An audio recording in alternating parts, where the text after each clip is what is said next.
You're good at technology, really good. You know the systems, you know the network, you know what keeps the business running.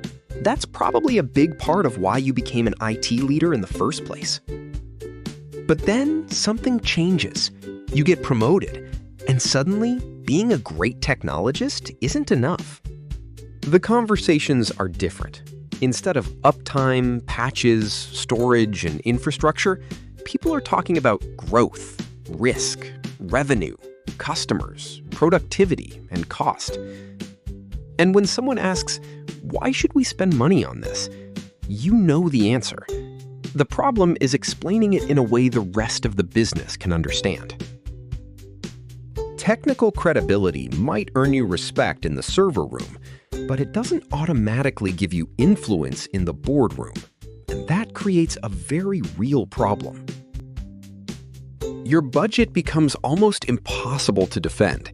Projects don't get funded, priorities keep changing depending on who's in the room, and IT ends up looking like a cost center instead of an asset to the business. So, how do you change that? You build a technology roadmap that connects IT directly to what the business really cares about. And here's exactly how you do it. Start by taking an objective look at IT, not just at the current problem areas, but across all the foundational areas of technology: infrastructure, security, applications, data, processes, people, continuity, and any other capabilities your organization depends on. Use a structured assessment. Then weight what you find based on things like impact, risk, and accepted best practices. The goal is to understand where IT is strong, where it's weak, and where attention is needed. But don't start building the roadmap yet, because IT is only half of the picture. Next, find out what actually matters to the business. Talk with the people responsible for its goals and initiatives. What are they trying to accomplish? What matters most? And how important is each initiative compared with everything else competing for time, money, and attention? Then, ask stakeholders to rate the significance of those priorities.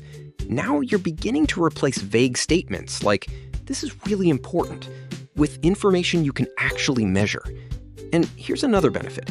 When business leaders define their own priorities, the roadmap begins with their reality. So you don't have to guess what matters to them. They've told you. Now connect the two. For every important business goal or initiative, ask, what role does IT play? Maybe IT is essential. Maybe it plays a supporting role.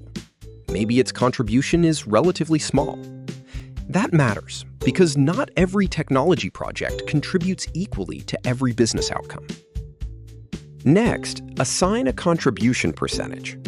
Now you can begin to see which technology capabilities have the strongest relationship to the outcomes the organization cares about most. And this is where an IT roadmap starts becoming much more useful. You're no longer asking only, what technology do we need? You can also ask, what specific business result does this technology help us achieve? Now look at the gap between where IT is today and what the business is asking it to support. How well positioned are you to meet those demands? Where could limited capability put an important business outcome at risk? And where could an investment make the greatest difference?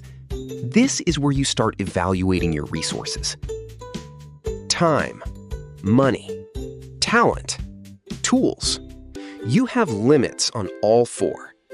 So the question isn't just, what could we improve? There will always be something you could improve. The better question is, which gaps matter most based on what the business is trying to accomplish? Now you're ready to build the roadmap. Prioritize the work that closes the most important gaps, especially when the business impact is high, IT's contribution is significant, or timing is critical. Build project timelines. Build the budget. Allocate people, money, time, and tools, and connect each investment back to the business goal it supports. This is where things start to shift.